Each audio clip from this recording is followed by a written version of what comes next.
Oh, my hair is always frizzed. Inevitable. Oh, I think we're live. Hi. Hi, everybody. Hey. I'm Eileen, or IW Gregorio.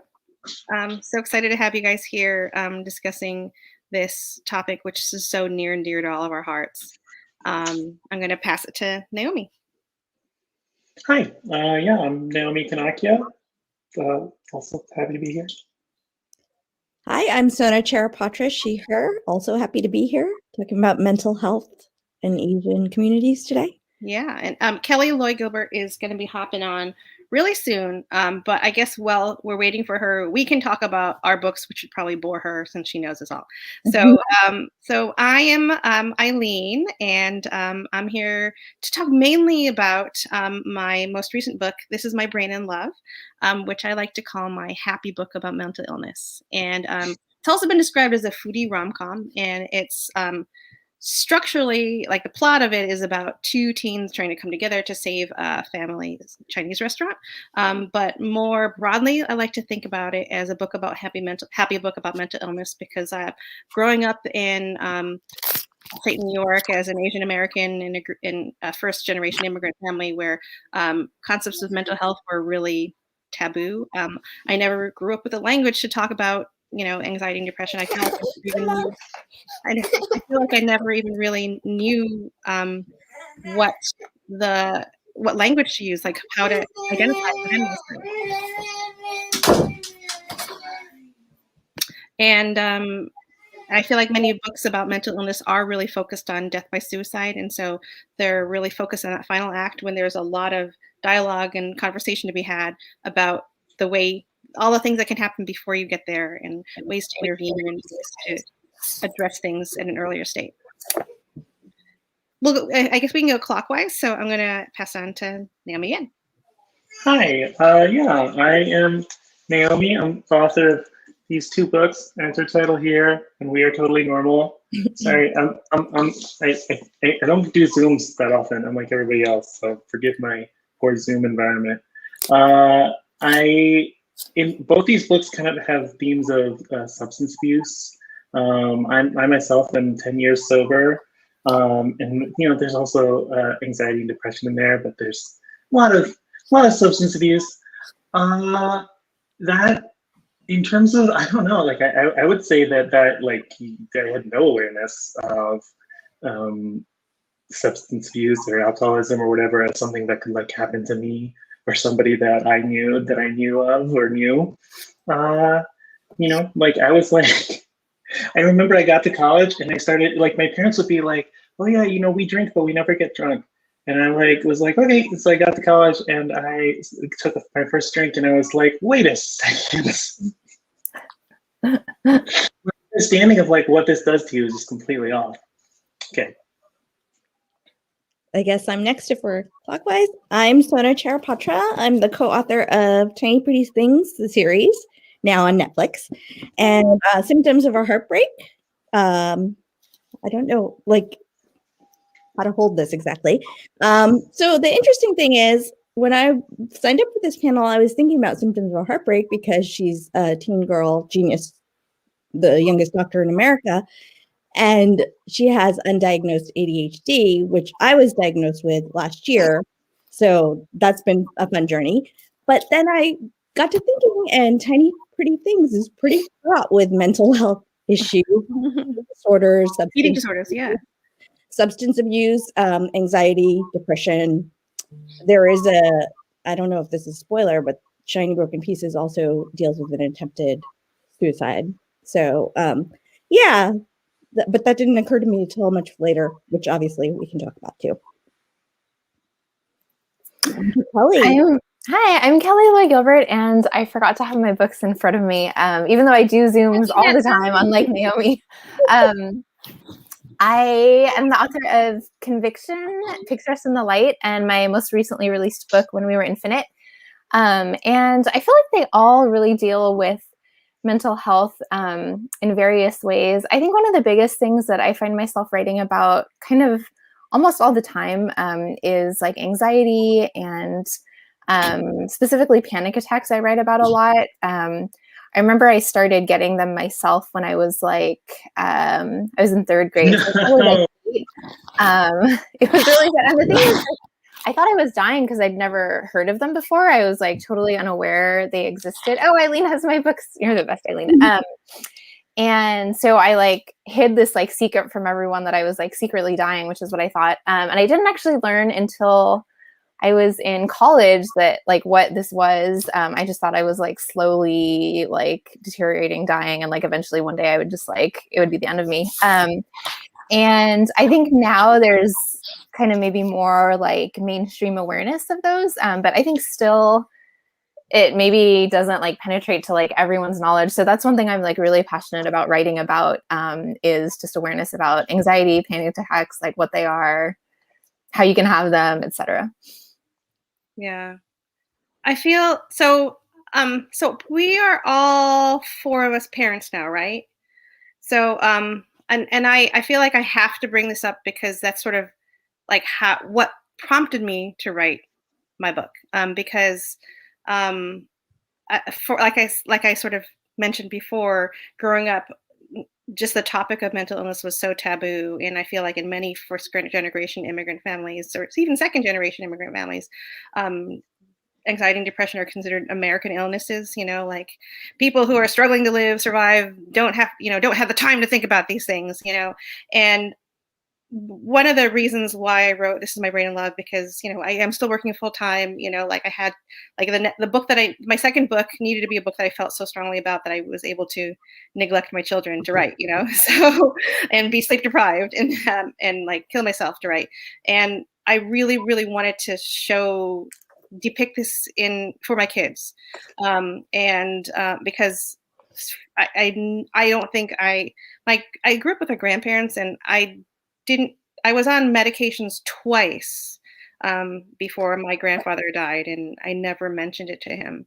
And so if you guys don't mind at all, if you want to talk about your experiences talking to your family about these things, I feel like it's a really important thing to, number one, just identify that it's a hard thing to talk about. And people on panels often ask me, so if a kid's afraid to talk about these things with their parents, what can they do? And that's sort of one of the reasons why I wanted to write this, is because sometimes the easiest things to do is to like, okay, let's flip on this movie where there's this depressed character, and like that's a talking point. That's a way to get like have the whole family experience, this mental illness and be able to identify themselves or see reflections of themselves out there. And the same thing happens with books. Like I feel like all of our books are great books for mother-daughter or parent-child book clubs, because of the conversations that we can have because of them. I think one thing that's hard, and I don't necessarily have a solution to this off the top of my head for what like a teen can do in this situation, but I think sometimes when parents hear that a child is struggling with mental health, they take it really personally, or they feel like it's like an attack on like, oh, like you feel like I've given you this great life and it's not enough for you, or like, you want me to be doing something different that I'm not. And so I think that that's not something that like teens at all need to take responsibility for, but for parents, I think that's something to really be aware of, that we need to separate ourselves from that and just really be able to listen to what kids are telling us, how they're feeling. This is about them. It's not about us. Yeah, I mean, for me personally, it wasn't really like the whole mentality has always been, it is an American thing. Suck it up, get your stuff done. Sorry. Generally. And so the interesting thing was, it was my kids also that brought up my ADHD diagnosis, because teachers for both of my children, I have an 11-year-old and a 7-year-old, at some point in their schooling career mentioned focus issues. And so my parents are both pediatricians. They know what ADHD looks like. Also, the old school opinion is that it's overdiagnosed. And it's the kid in the back of the classroom running around, mostly male, mostly like chasing after squirrels or whatever. That's the image that people have. So when it came up with my daughter, my mom, who is the pediatrician, said, I don't think it's an issue, all of the same things that old school doctors and old school parents will say. And then one day she sat down with her to help her with her homework and realized what we were looking at. And the interesting thing was, at that point, I had a friend who said, you should really look at what the symptoms are. You should look at what the symptoms are in adults. And when I did, I realized I had 90% of the symptoms in adults. And not only that, they had been present since the time I was a small child, because in girls, it's absent-mindedness, it's being chatty, it's staring out the window, daydreaming, it's procrastination, it's like those kinds of things, but to the point where it becomes a debilitating thing. And it definitely was for me throughout my high school and college career. And even as an author, like literally I've written books in a week because of procrastinating, which is not a healthy habit. So literally last year is when I got diagnosed, and it was because of the fact that teachers pointed out the issues my children had. And that's the only reason I was diagnosed at all. And I just want my kids to have an experience and give them the help that they need to learn how to manage their symptoms, whether it's through medication or through the overall therapies or whatever. But I just realized how much I struggled and how much I didn't necessarily have the same experience. So yeah, that's a big thing for me. What's wrong? Speaking of parenting, always fun. Well, my daughter's just turned 1 year old, so I don't have a lot of familiarity with her bringing things to my attention other than small objects that she wants me to hold. I don't know. I do think it's hard to expect a teen or a child to be able to articulate, oh, like something is wrong, or I shouldn't feel this way, because you frequently feel new things and very intense emotions. So, how can they know? I mean, like, being really uncomfortable and being really unhappy are a large part of growing up. So I think, like, and in my books, there's always like a lot of ambiguity about, like, diagnoses and like medical intervention, like all that stuff. It's just, I don't know. Like, I think, like, there are so many like interventions for various problems that a person can have, but ultimately, like, suffering is a part of it. Like, you have to suffer for a while before there can be any solutions.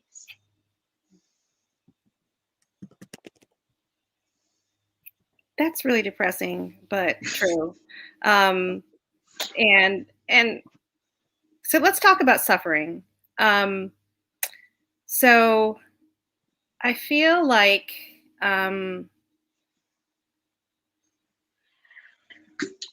so many of our families suffer. I feel like suffering is like something that's expected in a lot of Asian cultures. And I don't know if that just means that people are used to it. And so like Sona says, like the theory, the idea is, just suck it up, just power through it. And I think I refuse in some ways to, as an adult, I have had to reclaim my right to be happy, as it were.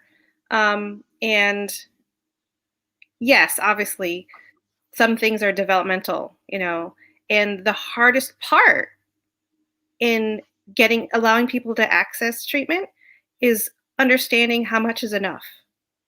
And so I think that's a really good thing for people to start thinking about really early, that, yes, you can cry.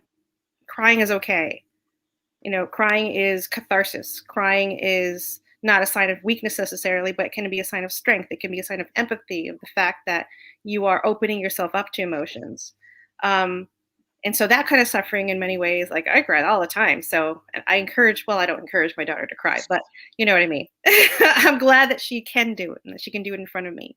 And you know, the few times like, yeah, it's always felt like a good connection, like for her to feel comfortable being vulnerable with me, you know? And one of the important things for me to realize growing up, you know, and after becoming a doctor is ironically the fact that mental illness in itself is such a misnomer, right? Because it's not just in your head; it's like physical manifestation. You know, it's like Kelly was saying, it's the physical manifestations of a panic attack. The fact that when you can't feel like you can breathe, you know, like heart palpitations, like inability to sleep, like loss of appetite, physical symptoms like the malaise when you can't get out of bed. And so recognizing that for me was such a huge step because for so long I just felt like it was all in my head. And for so long I denied myself medications until a therapist was just like, you know, Eileen, you would never deny a diabetic patient insulin. Why are you denying yourself, Yeah. you know, SSRIs, you know, serotonin? You need the serotonin. And so that's something that I hope that, you know, I got across to This Is My Brain Love because it's a difficult choice. It's a horrible, you know, I mean, Sona's mother is also a pediatrician. And so I think that as doctors, we try to, you know, obviously talk about risks and benefits, and we try not to rely too much on medication because there's also that sort of cultural idea, like if you're on a medication, you're somehow, you know, weaker than other people. And, but at the same time, just understanding that it's not just mental is an important part of acceptance, or at least it was for me. I think too, like there's so much pressure, especially in Asian communities, put on children, period. Like from a very young age, you're expected to perform, you're expected to excel in most cases. Like it's a stereotype for a reason. And then when you're dealing with something like, for me, obviously with ADHD, the distraction and like just the figuring out how to manage executive function. If you don't have that, it hampers your ability to excel, or maybe you excel despite it, but then you are the word that's used is masking, which is a lot of weight to carry for a small child. And so like something like for my son in kindergarten, his pre-K teacher brought it up as well, but then in kindergarten, he was really struggling. It was a bigger classroom. They were moving fast, learning to read, all these expectations that are put on children now. And his teacher was like, he's a bright kid, but it's like he needs me to sit with him and help him focus. And she couldn't do that. So she was like, there, you know, I know it's like, you don't want to medicate him. You don't want the stigma attached, blah, blah, blah, all the things. But without the 504 plan or whatever they call it, he wouldn't get the extra time he needs to be able to be comfortable to finish his work and not have the stress. So you have to weigh the pros and the cons and not like let like community and cultural stigmas prevent you from getting help you need or from giving your children the help they need, because why put that kind of pressure on them when they don't need to have it? And so like it's interesting having all those conversations, and especially like with the older generations, like grandparents and things, when you have those discussions, that weight still enters the conversation where it's like, well, why would you assign him that label that young, right? Like, but why wouldn't I if it actually gives him the help he needs? And I kind of wish I had that help when I was younger. I experienced it. So, and had the skill sets and the coping mechanisms given to me when I was younger, because I always think about like the time I've lost and stuff like that, which is really depressing. But I want to like let them make their own choices and see how I can help them as much as I can. If it's not something they want in the long run, then when they're adults, they can decide. But right now, if I can give them the tools they need, I will, for sure. One thing I'm really struck by hearing that is I feel like for me, part of what is so hard about asking for things like that is, I feel like I've always grown up with like this sense that it's like really important to not inconvenience people, to be like, you know, sort of unassuming and like try to take care of things quietly on my own. And so I think that's so hard when you're in a situation when you're like, actually, like, I do need like, I don't know, accommodations, or I need extra help, or I need extra time, or I need, you know, what have you. I think that is something that I really struggle with, and that I hear from other people that it's really hard because they always feel so much guilt or fear about asking for that. And I think that is something that's so important that you, like, as you were saying, it's really necessary. And even though it feels like this thing that's like uncomfortable to ask, you know, I think it is also like an equity thing. Like if that's something you need, then it is what it is. And I think it's important to be able to ask for those things and to require and demand those things for ourselves and our families, etc. Yeah. So that's part of, I think the part of that need for deference and is sort of tied up, I think, in the intersectional relationship between mental health and, you know, culture and race, like and gender for us in particular, because you know, personally growing up, you know, as, you know, very much a minority in a mostly white community, like I always felt like eyes were on me. And because, you know, when you grow up in that situation, you always feel like you're there to represent your culture, and you are either reinforcing stereotypes or, you know, butting up against them. And part of that is, Kelly, like you said, like the additional weight placed on people of color to have to represent while grappling with those issues and not wanting to reflect negatively on your culture.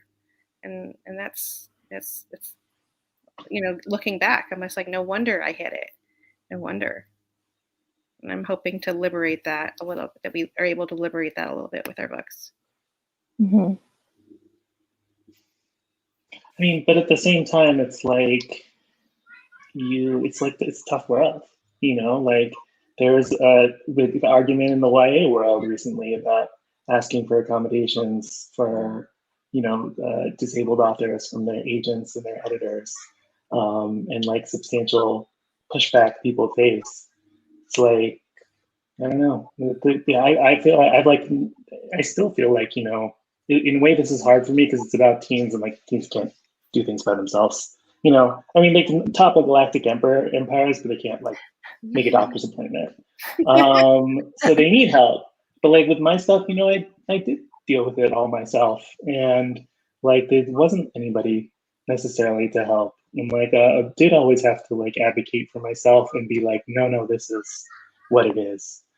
So I feel like even now, like I would be very suspicious of being like, oh no, I need this.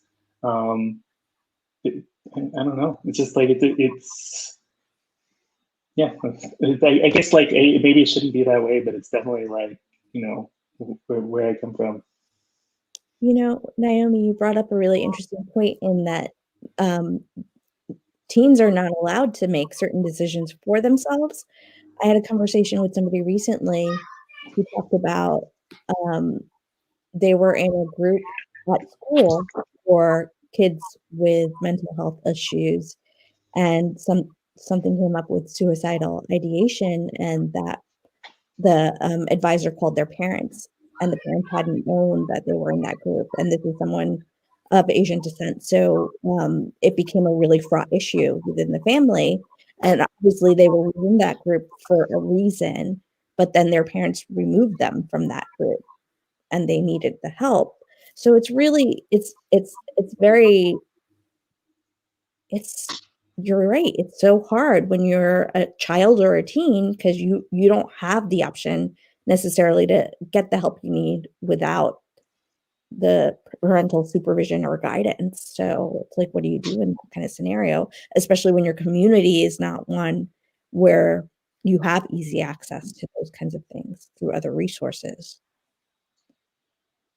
I feel like what's challenging too in terms of like writing books is like that tension between like what would be ideal and what is reality. Kind of like you both were saying, like, you know, like I would love to be writing stories where it's like the moral of the story, if you will, is like, you know, reach out for help to your parents, your teachers, they're going to help you. It's going to be great. But I think that's not the reality that a lot of people face, obviously. And I think that's always a challenge in writing books is, grappling with like that gap between what you would want to make the world or how you would want to sort of present a world to younger readers versus like the reality of like the world that they are very aware that they live in is not always going to be that world.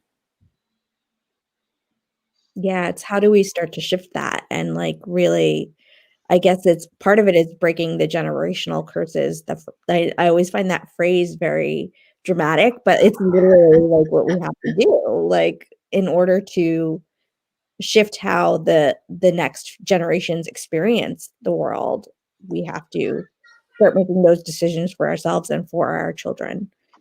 And it's funny to think about all the things that we need to work on in order to make those changes. And I think writing is a big part of doing that. Just to bring it back to how we're doing this through our work, I wanted to ask everybody, when you decided to write about mental health, or did you do it consciously for one thing? Because obviously with Tiny Pretty Things, it's all there, but I wasn't thinking about it as I'm addressing mental health issues in Asian communities. But also when you were addressing these issues, was it a fraught thing for you as far as, well, our community doesn't talk about this, but I'm going to talk about this here? I have a book coming out next year with my sometime co-author, Danielle Clayton, and it deals with a lot of mental health stuff and also child sex abuse and things like that, which the South Asian community does not address. And I know it's going to be something where we get a lot of pushback. I think people will appreciate it, but I think we will also get a lot of pushback because the conversation is just always fraught. So it's been a bit of a thing for me to grapple with and just going ahead and addressing it, period. But I would love to hear what you guys think of that and what your take is. I mean, I feel like I can address that from two ways. Both is in yes, my book is pretty personal, even though it's not an autobiography. I'm very open in my afterword about my own experiences, and I've had to talk about it a lot. And I was really leery about talking about publishing it at first because I was worried that so I'm a doctor in real life for those of you who don't know, and so I was really worried that my patients would realize, oh, I don't want to go to that doctor. She's nuts. She's not taking medications, you know, and it's really scary to do that. But at the same time, conversely, I was amazed at how many patients actually were like, Dr. Wong, I didn't realize you were one of us. You know, because so much of what we're talking about is invisible to the naked eye. I think that people see us for who we are already. You know, whatever we write and put out there, they know who we are. And I think that by talking about these things that, you know, might make us seem vulnerable, it is fraught, but it's also a level of honesty that I think a lot of people appreciate, and it's important for it's really tough personally, but it's also really rewarding because you know, maybe I haven't received that much negative stuff, but certainly the positive stuff outweighs that, you know, because which is usually the opposite of how I feel. It's usually the negative stuff that outweighs the positive stuff. But when you're talking about these really difficult issues, like, you know that the people you touch, that the people that can see themselves in your books, you know that their level of gratitude outweighs any pushback you might get. So that's all I would say for that. And I think that I know that I trust you and Danielle to do it really well.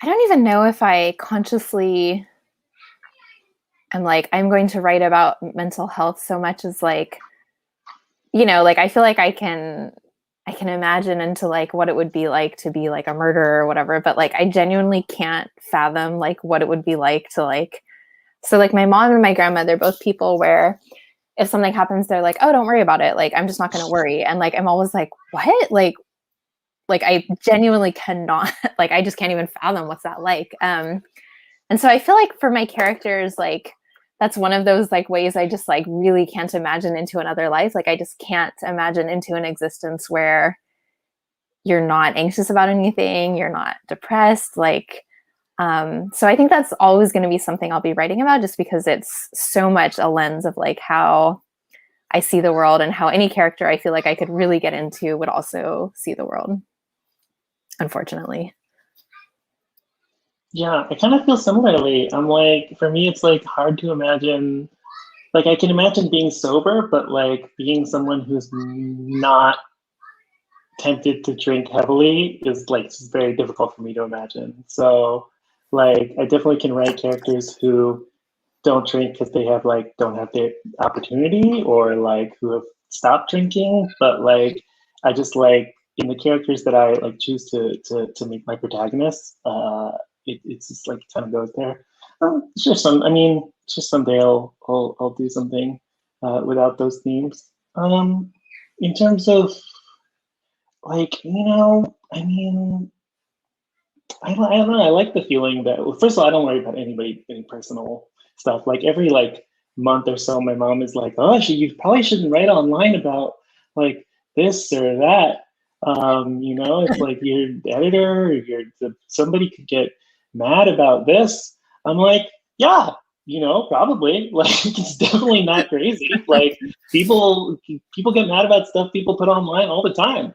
But I like the idea that like what you put up, what you write like has the ability to like kind of to matter, to like get people really worked up, to like challenge ideas that people have. So I don't necessarily worry about that part.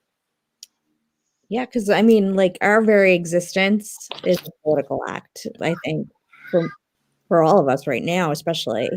So I think you're right, Naomi. Maybe we just need to do what we need to do and let it go. Although, as Kelly said, it's easier said than done to do that. I mean, I think my writing career, like it doesn't make a lot of money. Like I'm not very successful, so I definitely have come to the conclusion that like like if it all like went away, or like if it all fell apart, like it'd be fine. We'd still be able to eat. So I feel like that is where I'm more comfortable. There's just, like not there's the stakes aren't really that high. Yeah. Oh, go ahead. Or no, you go. I was just going to say, one thing I've been thinking about lately is I started reading this book that Naomi recommended, actually, called Detransition Baby by Tori Peters. Yeah. And I think is this right? It's like the first major novel by a trans author from like a major publisher? No. That is incorrect, but it's one of very few very few books out by a trans woman from a major publisher. But there are definitely others, like Andrea Lawler had it. Anyway, it's not important. Oh no, definitely. Yeah. It's important. It is important, yeah. But so what was really striking to me about the book, I haven't finished it yet, but I feel like so I feel like for me, I've always felt so much pressure to have like quote unquote like positive representations. And it's like, it's different now than I think when I was first starting writing, because now there's like a ton of like East Asian representation compared to like 10 years ago. But it always felt like so much pressure to be like, if this is like the only book somebody reads about like, I don't know, like a Chinese American family, like how are you going to represent them? Like, what are they going to come away with? And I feel like in some ways that can be so limiting. And I feel like one thing I really admire about Detransition Baby is like, she gets so messy with it. And I feel like yeah, I really love that. Yeah, she's writing it in this really, I feel like, unafraid way. And I thought that was like amazing. And I feel like it's something that as I was reading, I was reflecting on, like, I feel like I don't really do that. I don't know that I feel like I have the freedom to do that.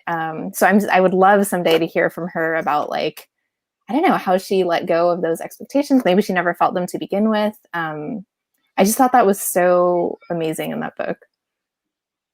Yeah, I mean, I definitely, in her interview, she definitely writes about like letting go of that, of like, I mean, it's a balance, but like letting go of like kind of writing for like a cisgendered audience. Although clearly the book is for a cisgendered audience. Yeah. But yeah, I also found it really inspiring. Like this is definitely a lot of people's first and potentially only trans woman book, and it's like all about, you know, like kinky sex and like messed up relationships and how like so many trans women are sex workers and just all kinds of stuff that if it was written by a cisgender person, it would like, you know, definitely get called out. That's incredible. So one of the questions that I had for everybody is that, so when we were in medical school, we were taught that one way to diagnose someone with depression is that you walk in the room and you start feeling depressed, right? So I wonder if the same is true of people writing about anxiety and depression. Like, are they downers? And so I wanted to talk about what we can do, because when we do write consciously about these issues, it's easy to be, labeled as an issue book or or as a difficult read. But like, I feel like all of our books are so much more than that topic, in that we all do more to inject, humor and other elements of complexity to make it so that, and so like, I guess I want to talk about how we're able to talk about difficult subjects without making our book downers. So do you want to start, since you essentially wrote a rom-com?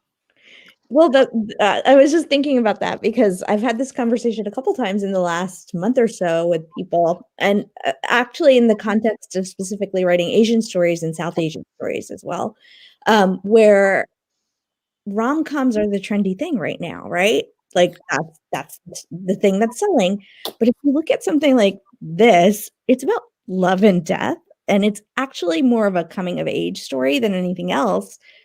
But it's called a rom-com, and some of the reviews are like, the love story's present, but it's not the center. So why is it called a rom-com? Or there's funny moments, but I also cried. So like essentially WTF or whatever, like, So it's really fascinating because for my own experience as a writer, because I've always been categorized as commercial,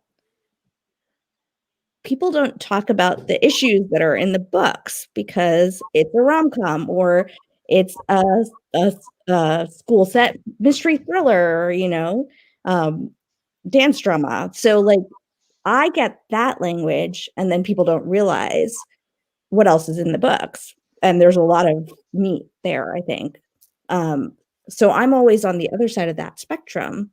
So I'm interested to hear what you guys have to say about that, because I know, Kelly, for example, your work is more labeled as the meaty, is literary, literary issue fiction sometimes. So that's fascinating, because I feel like the divide is always either or for kidlit and YA especially. Yeah.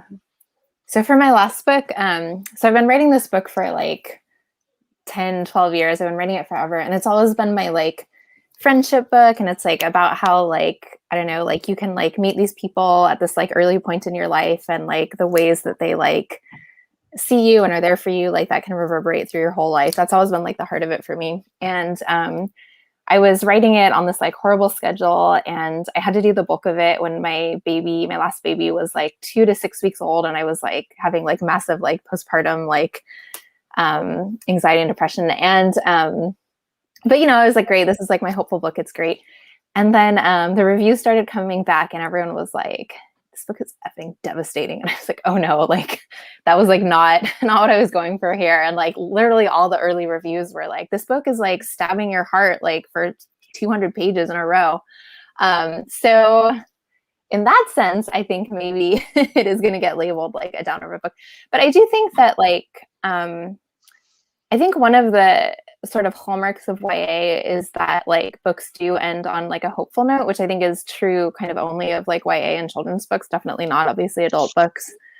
And so I think in that sense, like even when people are talking about a book being sad or dark or hopeless, like I think they almost always never actually fully are when you're talking about YA. I think we're always kind of mining for like sort of the beauty or the hope or the resilience like in these kind of like dark times. And I feel like in some ways that sort of is like an expectation, or it kind of goes unsaid when people are talking about dark. Like even though they say that, they also are expecting like some sense of like redemption or resilience at the end, just because we are writing young adult books. And I feel like I do try to do that. And I feel like that I usually feel like people see that in my books. Even in this one, I think more of the sort of later reviews, I guess, were about like the hope or whatever. And I don't know, in terms of like being labeled issue books, I feel like that's tough. And I feel like that's, to me, it almost feels like something that's like out of our hands. It's kind of like you write the book and then people will sort of receive it or promote it or market it as they will, I guess. Yeah. I don't know. I feel like there's a lot of sort of to say about the ways things get labeled. I think especially for like POC books, like I think they tend to be like issue books more often than not because that's just how they're perceived. I don't know. I'd be interested to hear what people think about that. Because every book has to have a lesson when it's exactly. Yeah. Mm-hmm.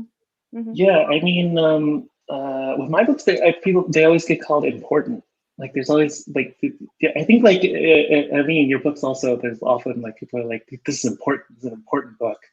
I really don't like it. Like I definitely understand why it happens. But to me, it's kind of like, oh, this book is like, oh, eat your vegetables. Yeah, it's like medicine. Like, and then people will read the book and they'll be like, but this book doesn't seem very nutritious. Like these messages are not, good. These are not great messages. I'm like, yeah, because I don't know, I just like don't want to.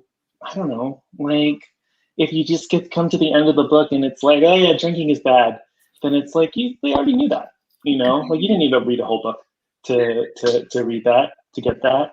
So I just like, and I don't know, I'm like so distrustful of it, even though it helps sell books, and even though like by the way things are framed, like it's definitely the accurate label and helps me like get the right readers. I just like am so distrustful of the idea that a book can or should be good for you. Yeah. Well, I always used to like to say that the best books are blueberries, right? They're superfoods, but they're also delicious. They're also fun. And I think that one of the things that unites all of these books is that, whether or not they have issues, however they're labeled, it's the characters and the complexity of them that are hopefully the things that draw people in. Although, no, Naomi, I know that you've struggled with the idea that you had unlikable main characters before, and certainly like that's unfortunately something that I think that for a while there was a lot of pushback against in the industry. But you can be likably unlikable, like you can just be like that off. You don't have to like a character to enjoy spending time with them. I think. Like the whole idea of anti-heroes and, these characters, these unreliable narrators. I lost my train of thought. Someone else talk. I think like a lot of characters who are quote unquote the strong female character, and especially a strong female character of Asian descent, would be considered an unlikable character because we're not supposed to exist. Wow, that was really depressing. Sorry. Speaking of hope, just kidding. No, yeah.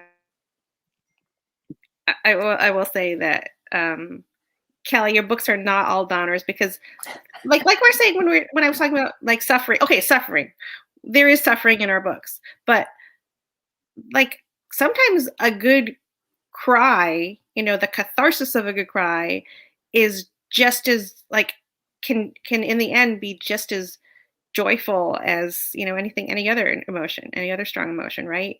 And like I feel like the way that your books end, pictures in the light, when we're infinite, like that grace, as it were, after you go through the storm is just as beautiful of a thing as, a romantic comedy or anything like that. So everyone should read everyone's books, no matter how they're labeled. That's And the bottom line. I think that the bottom line too is that those representations are necessary and needed, because we're talking about how we're not allowed to speak about this stuff, and also how, I mean, like, I never saw any of my own experiences on the page as a kid or a teenager. And if all of us weren't writing these stories now, and all the other writers of Asian descent who are doing so, our kids would still have none of these representations, because a lot of these issues are still too taboo to talk about. And hopefully we're being able to change that within our own personal communities. But to help facilitate that change on a larger scale, we need those representations. If they're happy, if they're sad, if they're, whatever they are, kids need to see them. So I think that we're going to go on to reader questions now. One of the questions is, how do you balance vulnerability and boundaries? Boundaries are important. I'm telling my daughter that all the time when being an author writing about mental health.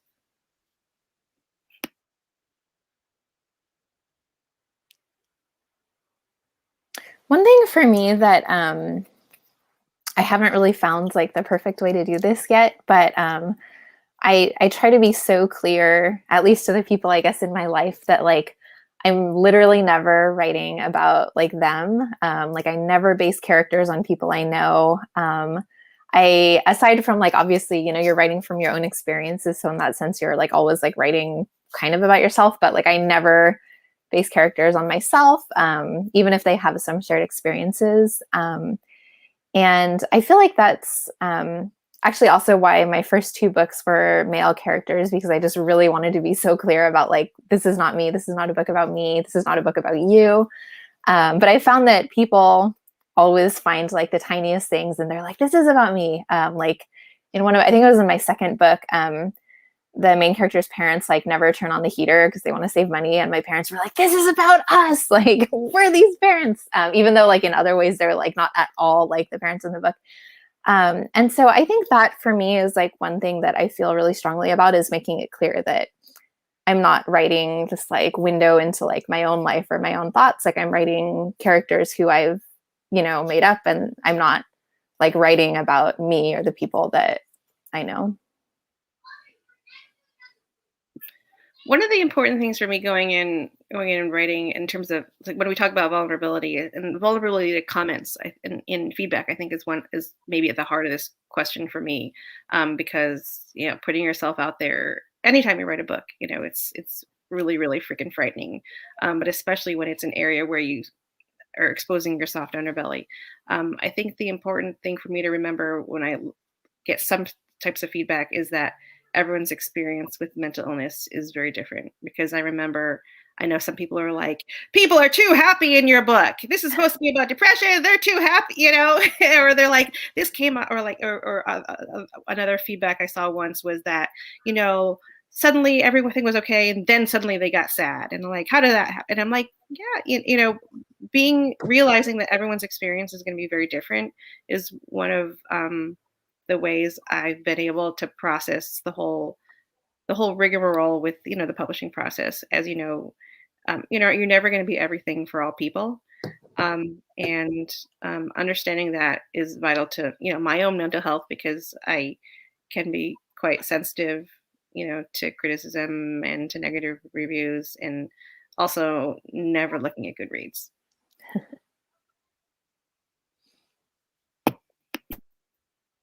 Yeah, I think for me, I do put a lot of myself and my family and our experiences into my stories.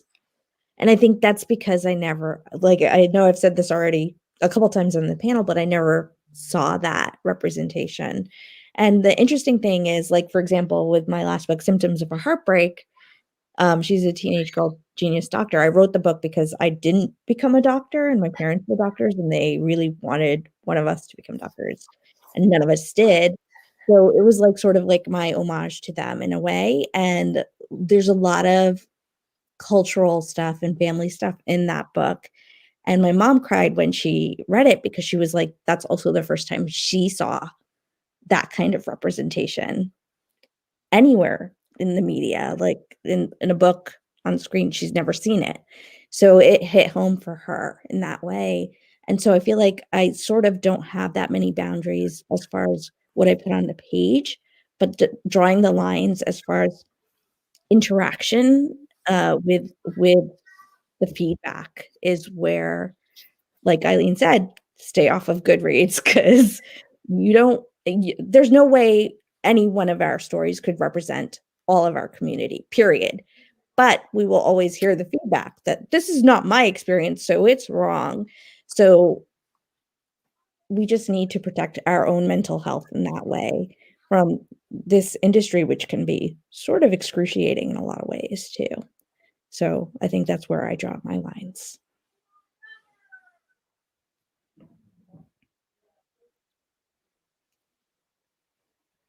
I think you're on mute. I don't have an answer for this one. Yeah. Oh, okay. Then we can do our next question. Has writing about mental health issues led you to explore your own issues or process your own issues? Yeah, I do have an answer for this one. The book there's a book I'm writing now for adults, which is about a trans woman who wants to find a female best friend.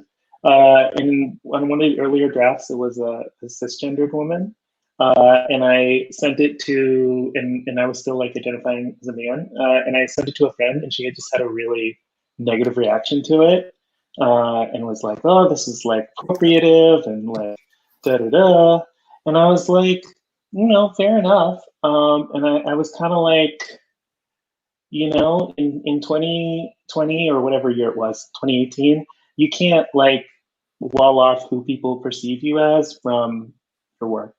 Like, I mean, you can, there's so much talk online about like authors getting outed or like being forced to out themselves so that because they write queer characters. And it's like, do I love that? No. But it's like, that's just the work, so who you are is such a big part of. So I feel like I realized that, like writing, which is like a place where I felt like I could be really free and write, the things that were closest to me. Like I couldn't really, that couldn't really be a sanctuary if I was still, not publicly who I identified as. It's just, and it's been great, but yeah, it was like a real, that kind of like led to a real sort of reckoning for me. And I think that has been the case for other authors with more hidden identities, just like once you interact with the publishing side and the fans.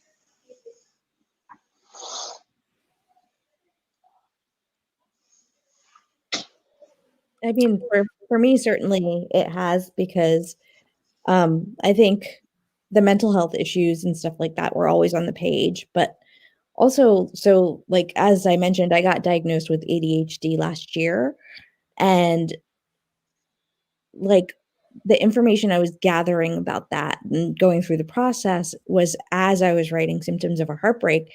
And there's a line, I don't know if it's the exact line in the book, but it's something similar, where the character Syra, she's a teen girl genius doctor. She says something to the effect of, I can't shut my brain off. And that is essentially my whole life experience. I just can't. So that encapsulates it for me, I think. And I feel like it's on the page a little bit in every story I write, in some character or the other. So, yeah. I remember I was, for I think my second book, I was doing some research on depression. And I remember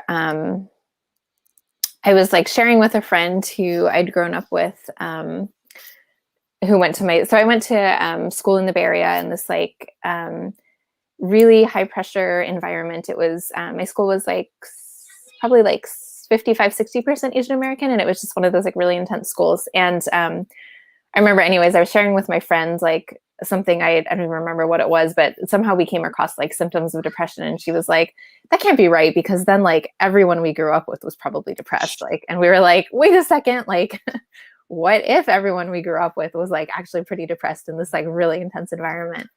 And I feel like I'm thinking about high school a lot because I'm writing about high school. And I think looking back, like when I think about the characters I'm writing and the things that like I know for them versus like what I feel like we knew at the time when we were like living it, it's like such a big gap. And sometimes that's so sad, I think, to think about like the tools that I feel like we didn't have at the time, that I hope, and I think actually teens now do much more so than I think we did.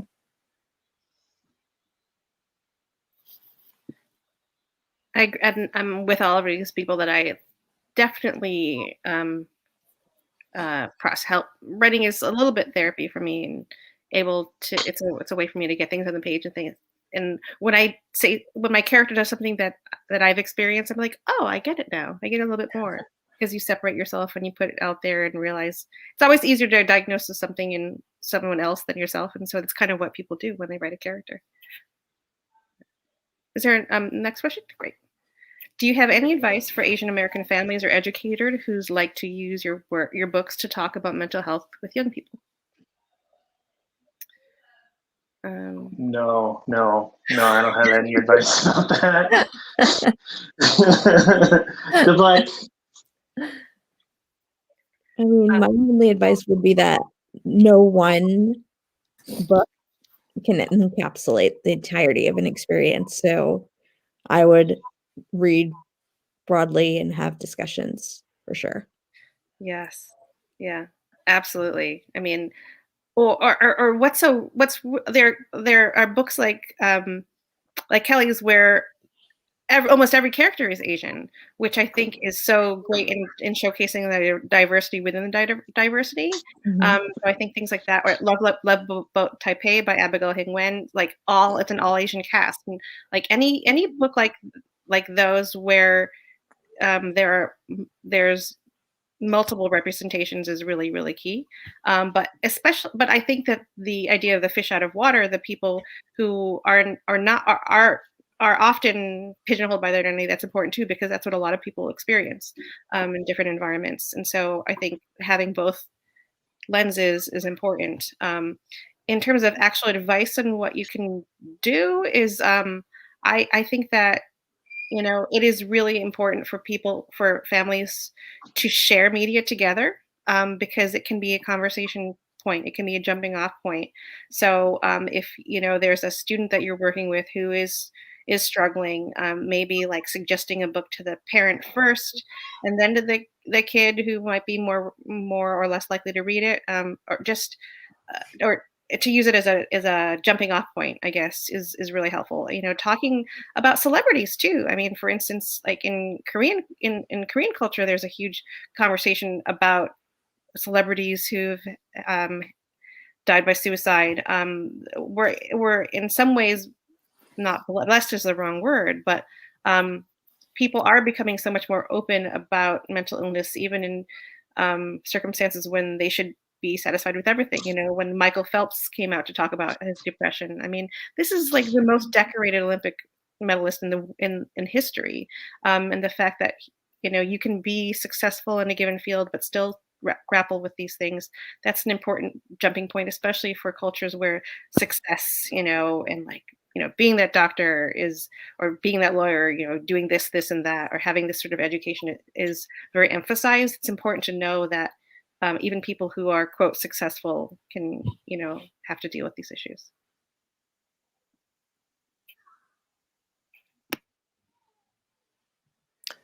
Yeah, I think what you were saying, Eileen, is like so important. Just using them as like a way to start the conversation. I think especially in the question about Asian American families, I think just having a place to start, or maybe for like kids to be able to be like, oh, I related to this, or even I didn't relate to this, etc. Just having just that open door, I think, to have those conversations, and then a space where kids can say what they're thinking. Maybe it does or doesn't match anything in a book they've read. I think that's the most important thing.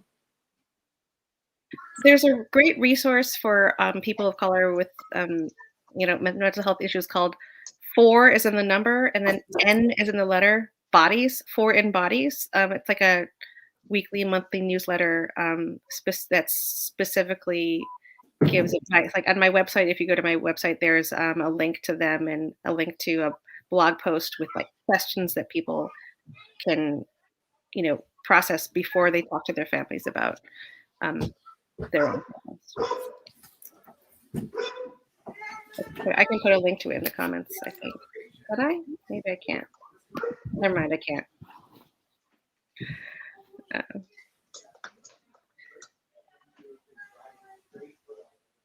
And next question. Any advice for people who may want to become a published author but don't feel they can?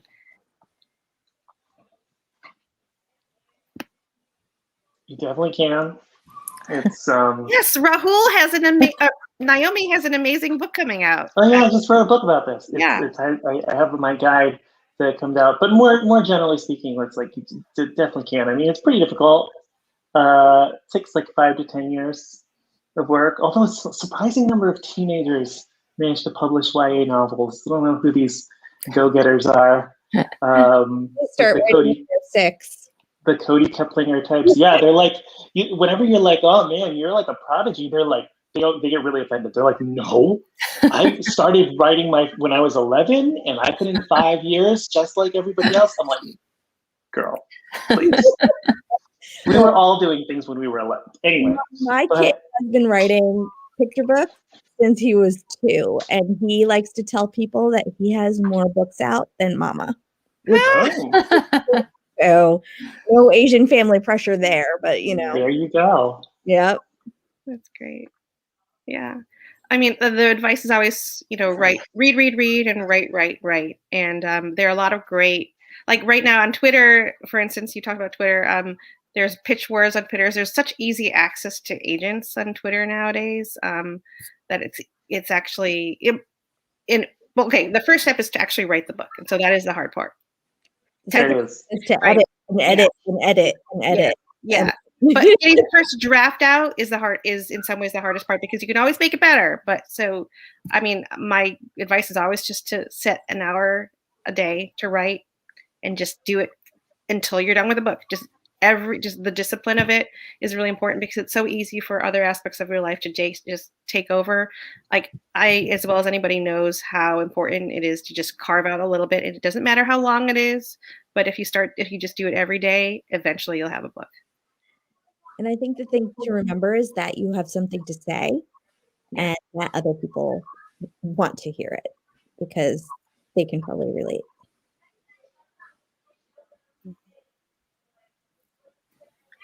So I think, okay. What are the best movies, shows, books to consume when you need a good cry? I only cry very rarely during books, so I like to actually literally have a mental list. I think the last book I cried while I was reading was Perks of Being a Wallflower. Yeah, that's a good one. I have 3 little kids, so I don't watch anything right now except for like Pixar movies. And I have to say, they always get me. Always. Oh, yeah. Toy Story 3. Toy Story 3. Oh my gosh. Like, oh boy. Yeah. I know, I cried when they didn't die. I was like, that would have been the best. Yeah. Yeah. But so I think now is the time to just have a group hug, and for me to say how inspiring it is to have the 3 of you guys in my life. And I wish that you were in my life more and I could see you more like in real person in life. And I miss you guys, but thank you for being here with me and discussing these issues and being so open and honest and vulnerable. Thank you for putting this together, Eileen. Thank you, yeah. Yes, thank you so much. And thank you to everyone who tuned in and for the great questions as well. Yeah.